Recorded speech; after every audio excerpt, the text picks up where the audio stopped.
after multiple arguments and altercations with University of South Carolina student Hailey King. Her roommates set up a hidden camera as part of their efforts to get her to move out. On February the 4th of 2015, King was recorded taking food belonging to her roommates out of the refrigerator and proceeding to spit and pour Windex on it. One of the victims reportedly ate the tainted remains. The roommates shared the video with the authorities, and 22-year-old King was arrested. She admitted to contaminating the food after she was confronted with the evidence. King was charged with unlawful malicious tampering with human drug or product or food. The crime was a Class C felony in South Carolina, which carried a term of up to 20 years in prison. Updates from January of 2016 indicated that the young woman had opted for pre-trial intervention, a program for first-time offenders that included a prison tour, community service, and rehabilitation specific to the charge. Number 8. Nicholas Jordan. Colorado Springs police responded to reports of a shooting on a Colorado University campus on the morning of February the 16th of 2024. The lifeless bodies of 26-year-old Sally Rain Montgomery and University of Colorado student Sam Knopp, aged 24, were found in the latter's dorm room. Both had suffered gunshot wounds to the head. Leading up to the incident, Knopp was feuding with his roommate, Nicholas Jordan, who was arrested for the double murder. A third roommate, Giancarlo Argueta Aguadalo, told law enforcement that he and Knopp had reported Jordan multiple times for his living conditions, which involved, among others, him refusing to clean up and frequently smoking marijuana and cigarettes in the shared living area. Montgomery was a single mother of two whose relationship to Knopp and/or any of the others involved in the incident remained unclear. 2 weeks before the shooting, Jordan had threatened to kill Knopp over a trash bag that he'd placed in front of his door. Hours before the shooting, Jordan filed a request to be withdrawn from classes and housing. On the morning of the incident, Argueta Aguadalo detailed that he woke up to gunshots ringing out, followed by a door shutting and the sound of running. The student called university police and didn't leave his room until the arrival of officers. When Jordan was arrested, an AK-47 style assault rifle and a handgun were found in his car. He was charged with 2 counts of first-degree murder, and updates from mid-March of 2024 indicated that a judge had granted his defense lawyer's request for a mental health evaluation. Number 7. Charles Escalera.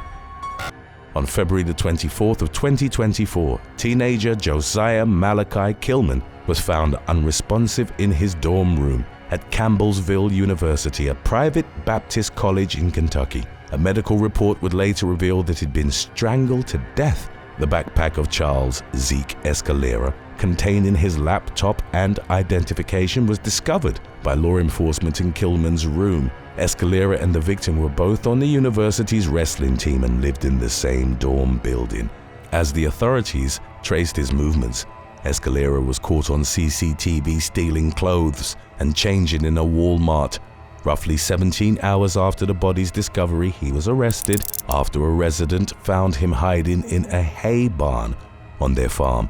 Officers noticed that he had blood on the white sleeves of his shirt, the same shirt that he'd been recorded by CCTV wearing while moving in and out of the dorm building around the time of Kilman's death. 21-year-old Escalera told law enforcement that he'd fled to the farm because he'd killed a man. According to the testimony of a detective on the case, the suspect described how he provided the strangulation that caused Mr. Kilman to become deceased. The motive for the murder remained unclear. Escalera mostly kept to himself, according to others on the wrestling team, and he wasn't reported to have had an acrimonious relationship with 18-year-old Kilman. The pair had reportedly been involved in a confrontation in the cafeteria on February the 20th, and Escalera was hospitalized after exhibiting strange behavior.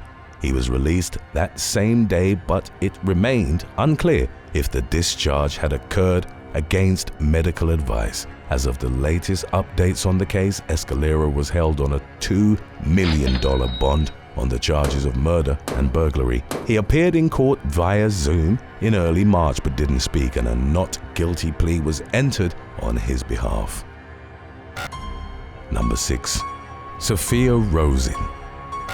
In the early hours of November the 6th of 2022, University of Kentucky student Sophia Rosen was recorded assaulting and hurling vile racial abuse at a fellow student who was working the front desk at a Lexington campus. A severely intoxicated Rosen had been denied entry to Boyd Hall after refusing to show her ID. The 22-year-old stormed into the dorms and attacked freshman Kyla Spring.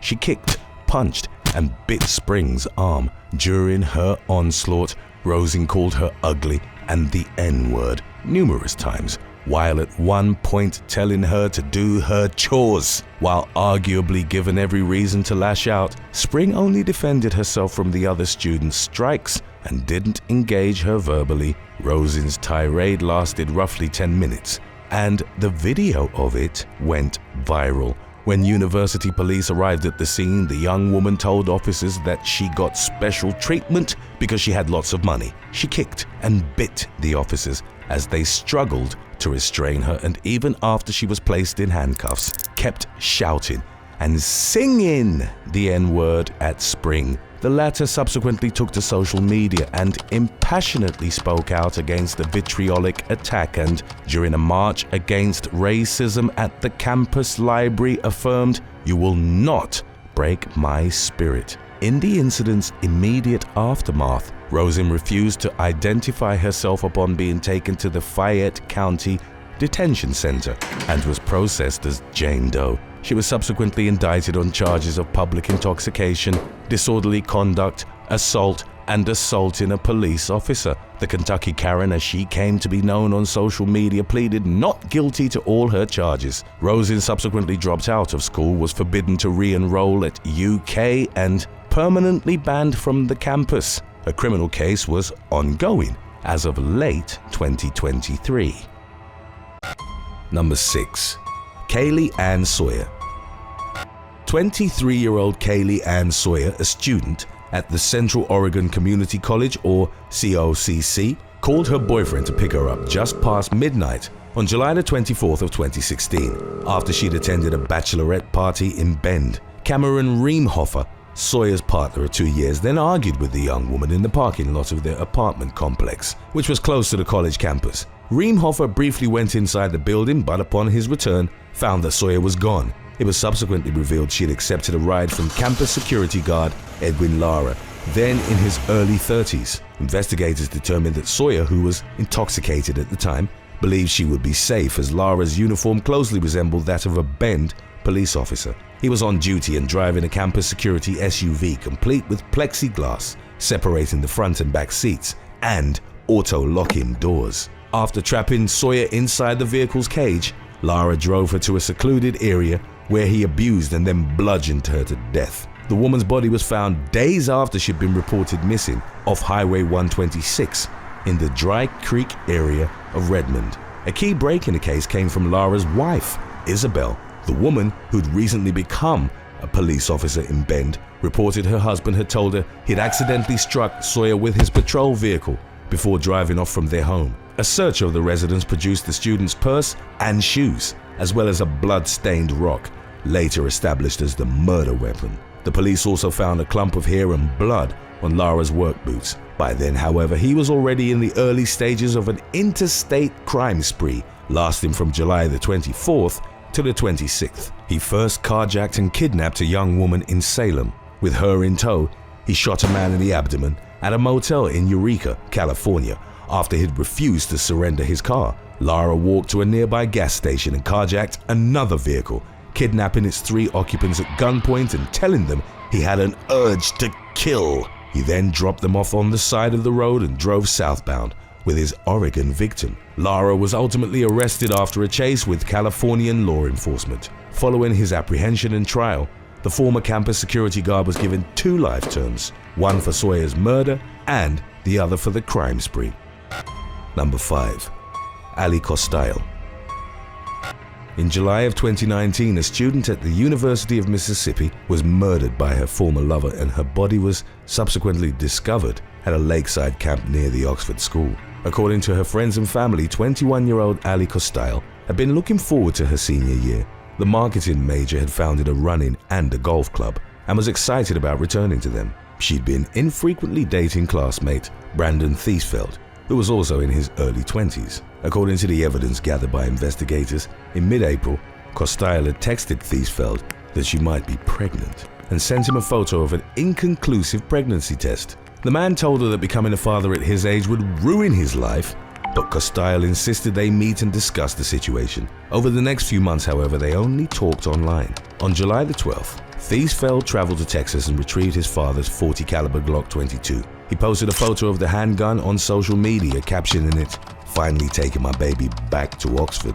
On July the 17th, he sent Costa a message asking to meet and 3 days later picked the young woman up from her apartment. Thiesfeld then drove her to Sardis Lake. They got out of the car and as Costa's back was turned to him, Thiesfeld shot her a total of 12 times. The man, whom it subsequently emerged had been under the influence of alcohol and cocaine at the time of the shooting, then abandoned her to die next to a picnic table. A post-mortem and medical examination determined that Costa wasn't pregnant.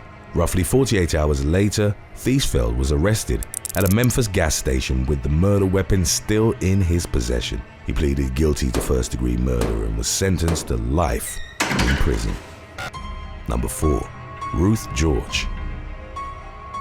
Honor roll student Ruth George was found dead in late November of 2019 in a campus parking lot belonging to the University of Illinois at Chicago, where she attended classes. George's family had reported her missing over the weekend and UIC police tracked her phone to the Holstead Street garage near the university's library. The 19-year-old's lifeless body was found in the backseat of a car belonging to her family. She had succumbed to strangulation and her death was ruled a homicide. Surveillance footage aided the authorities in identifying the suspect as 26-year-old Donald Thurman, who lived near the campus. He was seen following the young woman into the parking garage at 1:35 a.m. and then walking south on Holstead roughly 35 minutes later. Thurman had been paroled the previous year after serving a sentence for armed robbery. 24 hours after George's death, he was apprehended by UIC detectives at a nearby train station. The parolee fully confessed to killing the teenager.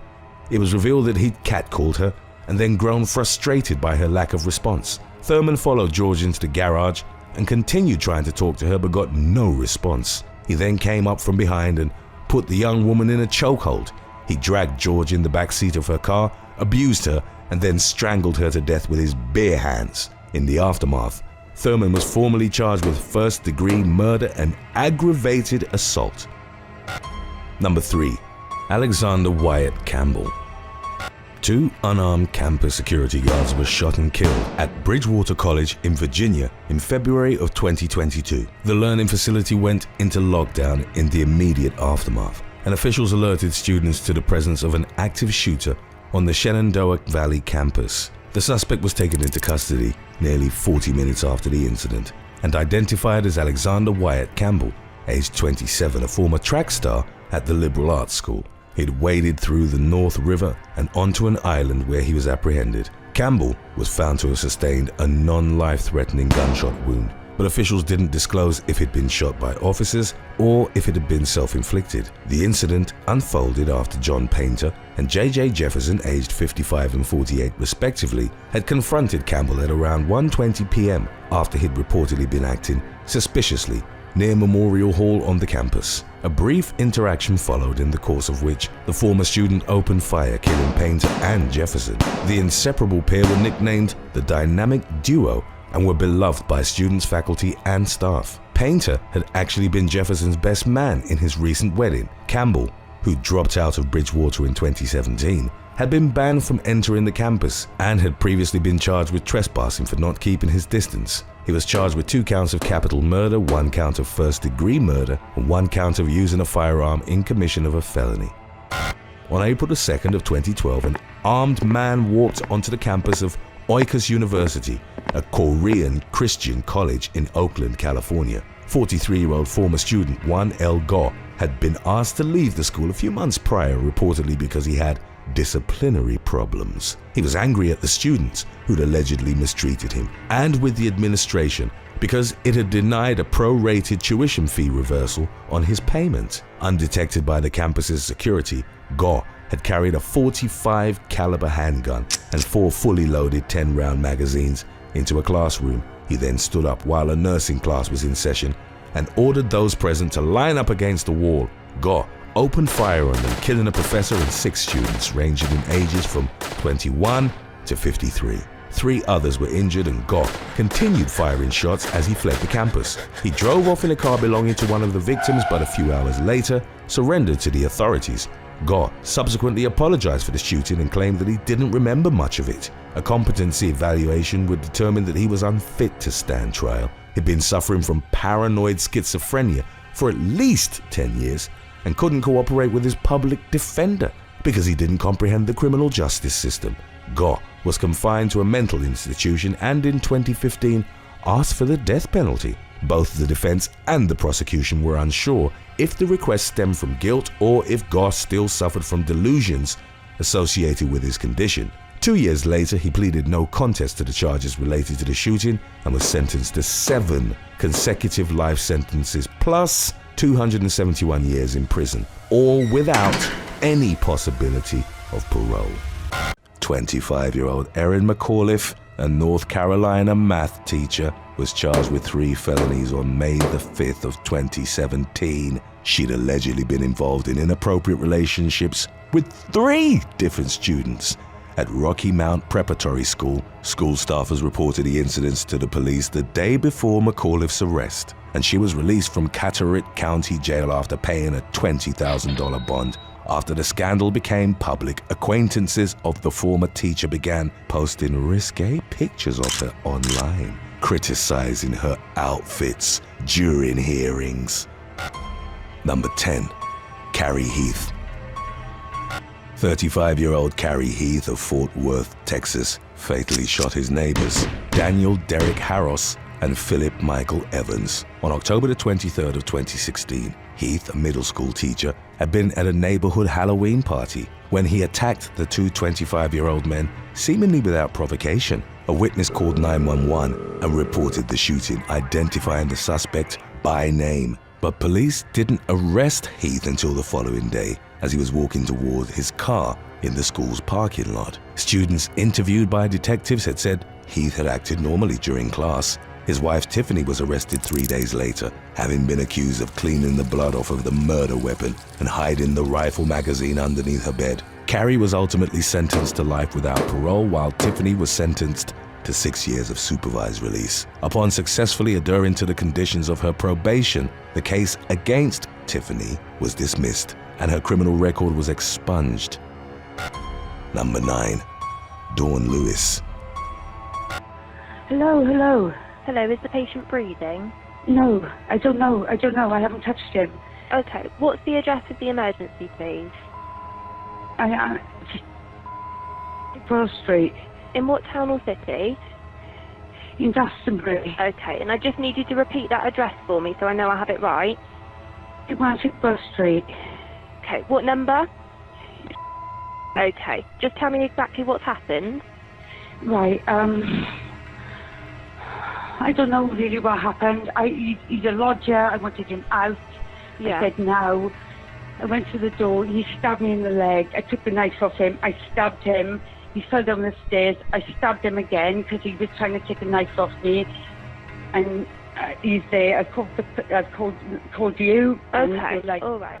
Yoga teacher and landlady Dawn Lewis fatally stabbed her lodger, 61-year-old Glenn Richards, on April the 18th of 2022 after attempting to evict him from her home in Glastonbury, Somerset, England. 54-year-old Lewis claimed that her ex-policeman tenant had refused to leave the premises and that she was thus forced to act in self-defense when the situation subsequently turned violent. Friends of the attacker testified that she jokingly discussed how to get away with murder during a dinner party, claiming all she had to do was turn the knife on herself to validate her self-defense claims. During the ensuing trial, Lewis explained how she'd grown to fear the victim and that she'd even offered to cover the cost of a security deposit for another apartment to get him to leave. The defense used the fact that Richards had been convicted of manslaughter in 2002 for stabbing his ex-wife as support for Lewis's claims. The jury didn't ultimately believe her version of events, however, and found her guilty by 11-1. Lewis was consequently sentenced by Judge William Hart to life in prison with a minimum term of 20 years. Number 8.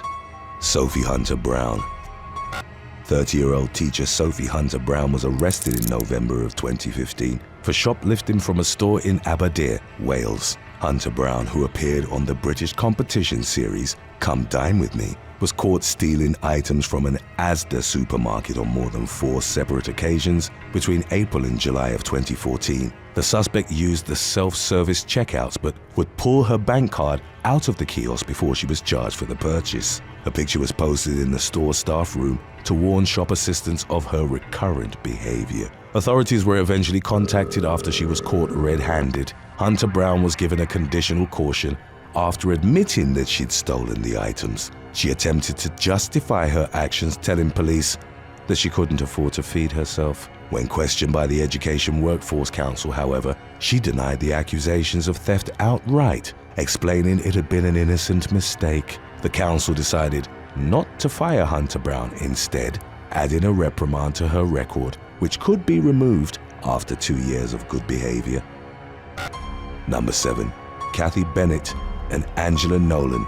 Kindergarten teacher Angela Nolan and school nurse Kathy Bennett were arrested on February the 20th of 2013 for attempting to hire a hitman in Franklin County, Virginia. 47-year-old Nolan confided to Bennett, aged 37, that she wanted to murder her ex-husband, Paul Strickler. She claimed that the 63-year-old man was a danger to her and their daughter. They plotted to hire an assassin to eliminate him and eventually got in contact with someone whom they agreed to pay $8,000, unaware that the man was actually an undercover police officer. Nolan pleaded guilty to the charges levied against her, but no further information was released to the public regarding the case. Number 6. Sarah Mela.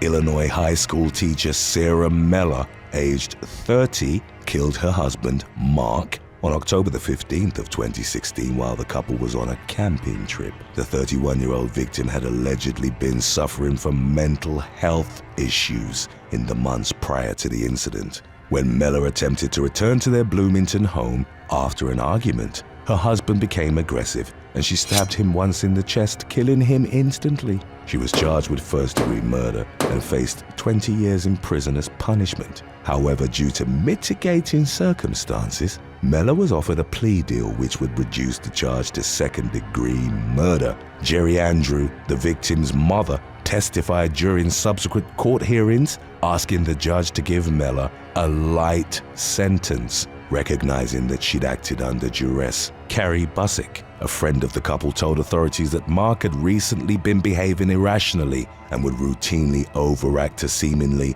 trivial inconveniences. For example, Busick claimed that the man had thrown a drink against the camper's wall when he caught his wife smoking a cigarette during the trip. Following the case's court proceedings, Sarah Mela was ultimately sentenced to 8 years behind bars.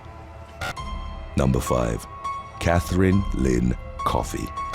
22-year-old high school teacher Katherine Lyn Coffee from Madison County, Alabama, was arrested on February the 24th of 2020 for engaging in inappropriate activity with a student. She'd received her teaching certificate only a month prior to starting a relationship with one of her students, which lasted between August and December of 2019. Police officers interviewed the victim, whose name wasn't released to the public, after being alerted to the situation. Coffee was charged with 2 felonies and placed on administrative leave during the duration of the investigation. The teacher, who was also a coach for the school's softball team, was released after posting her $31,000 bail. Coffee reportedly faced the possibility of spending up to 30 years in prison and could remain in the offender registry for the rest of her life if found guilty. As of the latest developments, the case's legal proceedings hadn't yet reached a conclusion. Number 4. Olivia Arts. Pennsylvania woman Olivia Arts was suspended from her high school music teaching job on May the 9th of 2022 and arrested.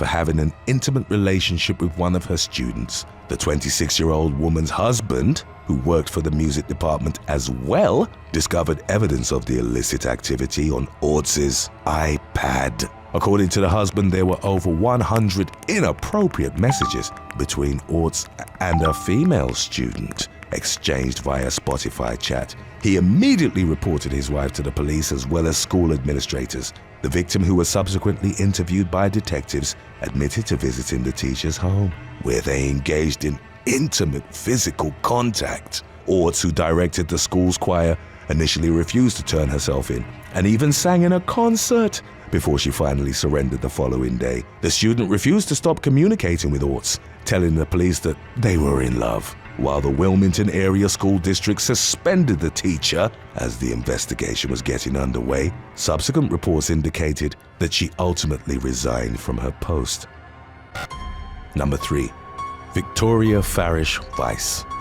South Carolina teacher Victoria Farish Weiss was arrested on October the 15th of 2021 for giving out drugs as prizes to her students. The 27-year-old had mistakenly placed a package of cannabis-infused gummies in a box that her students had access to when they exhibited good behavior. According to the resulting police report, on September the 23rd, Farish Weiss told the students to select a prize from the chest. While one of the kids selected one of the harmless candies inside, another took the gummies home. The edibles, which contained 350 milligrams of THC, were prohibited in South Carolina, despite being legal in many other states. After being alerted to the situation by a daycare employee, police searched Farish Weiss's house and found several other cannabis packages. Farish Weiss was consequently fired from her job and had her teaching license suspended by the state.